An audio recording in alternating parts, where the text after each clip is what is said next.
want to talk today about a camera that I acquired toward the end of 2020 from KEH. I've been after one that was in good working condition for quite some time, and without further ado, the name of the camera is PETRI Color 35. These cameras, probably by doing some searches on eBay or otherwise scavenging the eBay and other sites similar to that, and it caught my attention because it was very similar to Rollei 35, and then I later found out that it was actually built to compete against the Rollei 35. And it's about the same size. It has the same kind of an idea as a Rollei 35, which is much more iconic, I suppose, than this camera is in some ways. It intrigued me, so I wanted to check it out and see what it was all about. The camera is built all out of metal, probably in the 70s, in the height of the time when they were building these kinds of cameras. Some of the similar ones, for instance, would be Minolta Hymatic or Konica C35 or maybe Rollei 35C, RC, those kinds of cameras. But this one has got to be a little smaller than any of those. And a couple of things that caught my attention was the size. In other words, you can't put it in a jeans pocket, but definitely can put it in a coat pocket. That was one of the things that caught my attention. And the other one was this really cool arrangement of shutter and aperture dials. In essence, if you look at the camera from the top, you're going to see that with your index finger you can adjust the shutters, and with your thumb you can adjust the apertures. And this is actually reminiscent of what you can do with DSLRs. But not only that, I really like the idea that I could quickly see where I was at, so to speak. So right now I'm at 1/25th of a second f/22, and that really is appealing to me because I think from that perspective it's fairly easy to use.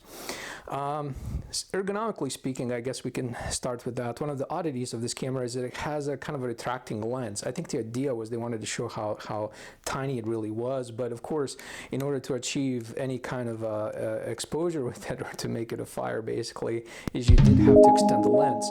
So there is this wheel on the back that you have to spin to get the lens to, in essence, come out and play. Also, this wheel serves as a focus wheel. Pretty much anytime they try to make focusing be done by a wheel, like in a Contax 2A, I think most people don't find it that popular way of focusing.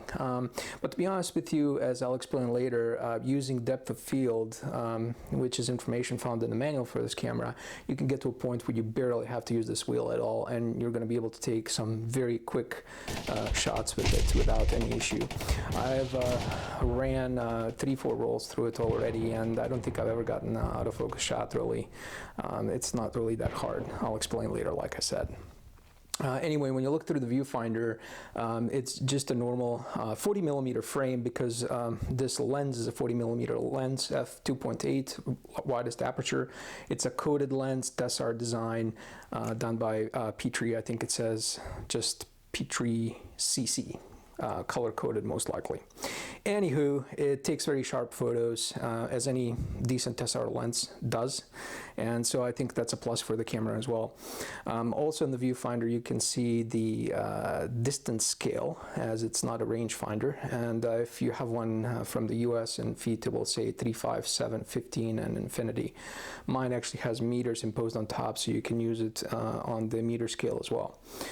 Yep, so other than that, all you got here is a film wind button, lever, I guess. The shutter speeds are from 15th of a second up to 250th of a second plus bulb mode, and the f-stops, like we mentioned before, are f2.8 all the way to f22. It does have a hot shoe for a flash.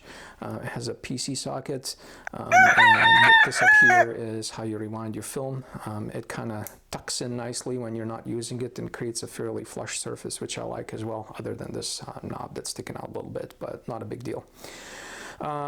If you look at the lens barrel, you cannot do any adjustments on the lens barrel other than to set the ISO or the exposure index for your film, and that is if you're lucky enough to find one with the meter that works.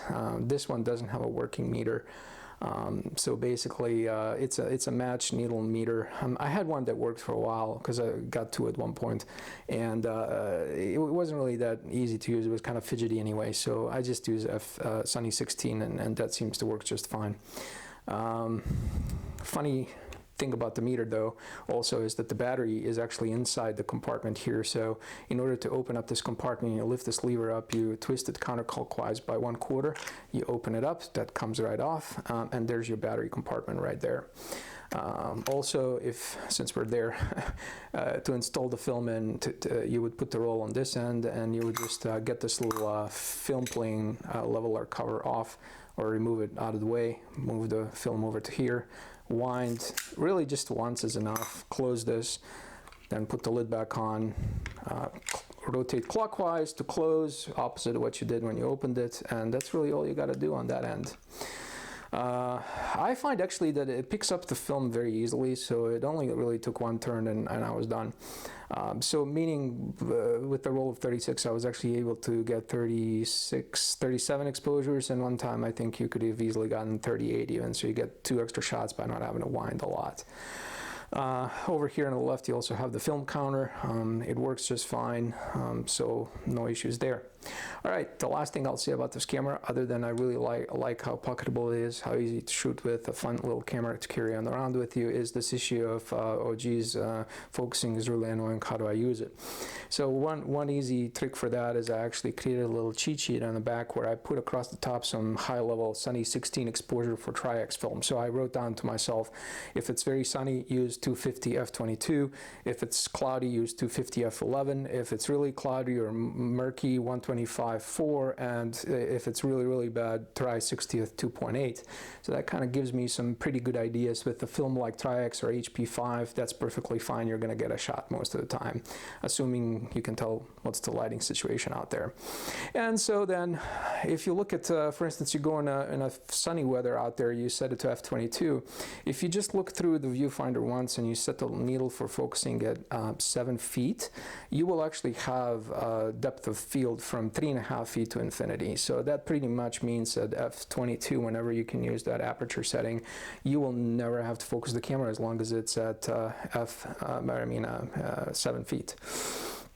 Of course, it gets a little bit more challenging as you go down in f-stops, but honestly, f/11 is fairly achievable most of the time. And at f/11, you get 8 feet to infinity, and at f4, you get at 7 feet, 6 feet to 8.5 feet. So obviously, it does get a little bit more challenging then. But at 15 feet, you get 10 to 25. So again, you know, if you know how to even guess a distance fairly easily, you can get within the range even just by guessing. Otherwise, if you're good at it, obviously you can always move the wheel to the exact distance or thereabouts, and you'll get a good shot either way. Yeah, I also, by the way, on the cheat sheet created one for EI 100 film. One of my favorites is Across or Delta 100 or something like that, and there things get a little bit more challenging, but not that bad. So f/16 in full sun, you're at 6 feet to infinity. So yep, if you use it like that, it honestly is just a point and shoot kind of a deal, and the pictures that come out of it, as you'll see in the examples that I'll provide with this, are pretty amazing. So check it out and see if you can find one. They're not that easy to find in a working condition, but they're under $100, so I think overall it's a great investment. All right, talk to you later.